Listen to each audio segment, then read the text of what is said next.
we stayed in a village called Lhasa Cho. There was a husband and wife there that were pastoring a church, and we were trying to help just understand their problems and mentor them. And they couldn't have children, and when you can't have children, in their context, the wife is literally seen as a child and doesn't have any value. And so if you think about like why you have kids in an agrarian society, it's so you have workforce, labor to go and expand and work your field, and children are a source of social status, and so they couldn't have kids, and there was all this pressure for them to divorce, for him to like find a new wife or have children through other means, through other women, and so they were getting real with us, and my wife and I would go stay in a tent for 3 weeks at a time in these villages, and so they were sharing with us her story, and we were like, well, there's a lot of other options other than divorce and hook up with somebody and have who else is the next 10 or whatever. And so they had extended family that had lost parents, that had children that were being raised by grandparents in a really rough and impoverished environment. Kids weren't able to go to school. So we connected them with a child sponsorship organization called Christian Relief Fund, and went and helped Jean-Marie and Christiane adopt a brother and sister named Deanne and Olivier. They were there. They started doing their schoolwork on the side of the hut, using chalk to do their math, and like we'd go out and they'd play in our tent, and life just seemed great. And so we were really just sort of on top of the world. Thinking we're here, we're getting to meet these wonderful people and get into community and life together. And 2.5 months, 3 months after they got adopted, John called me at night, which wasn't uncommon. We just to check in. And so I've got my Nokia brick phone, with the green screen. 3310, that gummy number pad I can still feel. And we're like, he's in a complete panic, and says, man, Olivier's sick. He's like not moving. So I said, I'll be right there. Where they're at, there's like tiny medical clinic that, this round building was, tin roof, and it's closed. And so we jump in my truck, like race to their village, and get there. And Olivier's stiff as a board. He can't open his mouth. Lay him in the backseat of the truck. John's holding his head, like tear to this hospital, get there. And then for the rest of the night, we're running up and down the stairs of this hospital. If you need an antibiotic, you run down to the pharmacy and the antibiotic, you buy the antibiotic, you run it back up, you give it to the doctor, you have to find the nurse, then the nurse prescribes the medicine. So if you need an IV, you have to go buy the IV and the IV tubes, and then run it back up, give it to, so nothing is like, it's all prepayment. Yeah. So the hospital doesn't get stuck with a bill for people that don't have addresses or money. There's no like subsidies at all.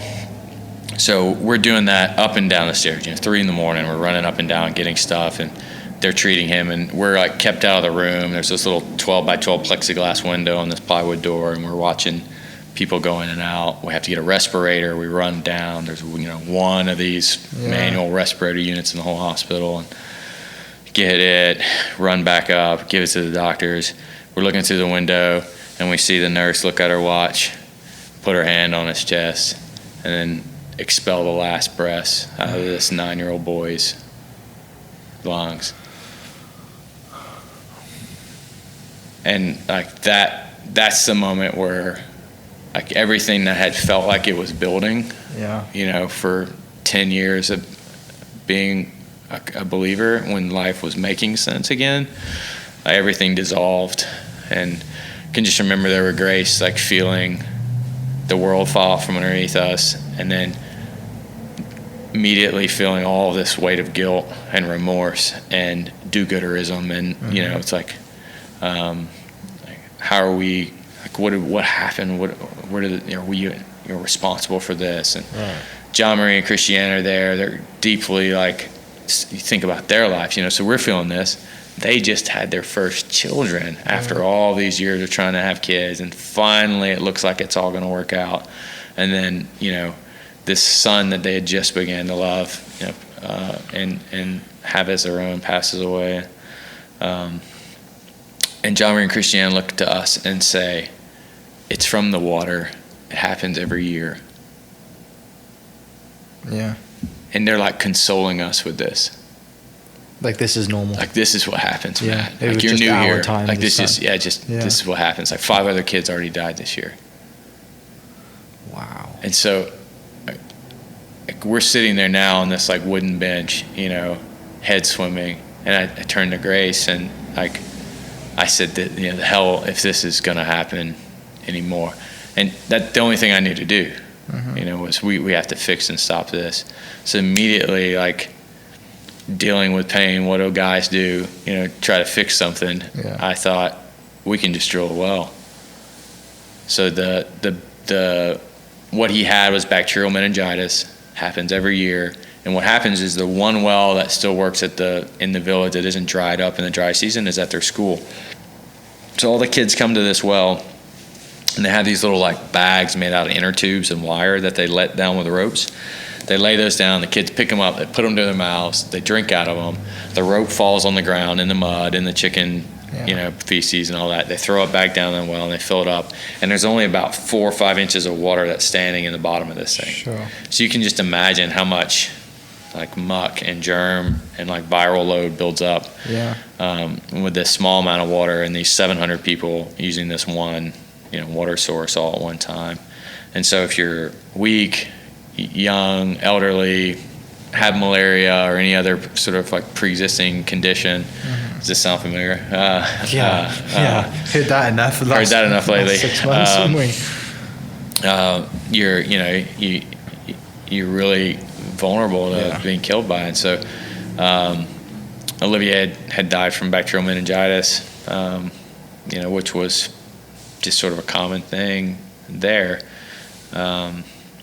So my father had driven a well in our backyard in Alabama and put a hand pump on it when I was a kid. Yeah. Kid you not. Like we have this red hand pump and you had to pour water in the top of it and get it primed and you would pump water out of it, sort of like the old, you know, ones you'd see here in Oklahoma in museums.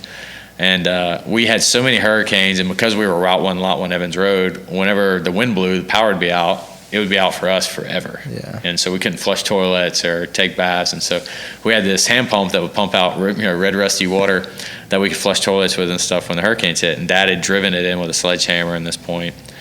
So I was like, Dad, you know, how do we drill a well? Can you send pictures of that?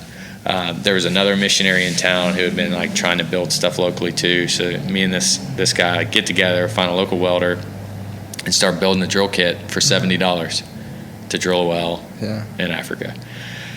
So we use spring steel off cars. So we go to the junkyard, get spring steel, make these steel points with this hardened spring steel off the springs of a truck. Galvanized pipe parts, cast pulleys out of aluminum, get like braided rope made, throw up logs, make a derrick. Okay. So it's like a goalpost type thing with these logs, trees that we cut down that have Ys in the end of them. And we attach a rope over the pulley to the pipe. 12 guys are pulling 2 sticks like we're rowing boats, pulling this rope up and down. Yeah. And then we get a little water in the hole to make some mud. And when the pipe goes down, this like valve we made would open. And when you'd lift up, the valve would close. The mud would rise. And when it would drop again, the mud would spray out the top. And so you were standing there with your hand valving mud as the crew lifted up and down on this pipe. And we drilled a 90-foot well in Los Ocho in 10 days for $75. Wow. So we case it, we make a hand pump out of tire sidewalls, flip-flop, rebar, and half-inch pipe. Yeah. And we're pumping water from a protected aquifer that we've backfilled. Yeah. And now we've got, you know, $100 invested in this, and $100 is what it would have taken to save Olivier's life. When you look like I spent $120 on a new car battery yesterday. I know. Right? Like, it's nothing. It's nothing. Like, the lesson is like, I think that the problems that exist in the world, God has already equipped the solutions for those things around us. Yeah. A village of 700 people can afford to drill their own well. They've just been told their whole life that they can't drill their own well, that there's not a means to drill their own well, that you have to wait for someone else to come and do it for you. And I just don't believe that's true.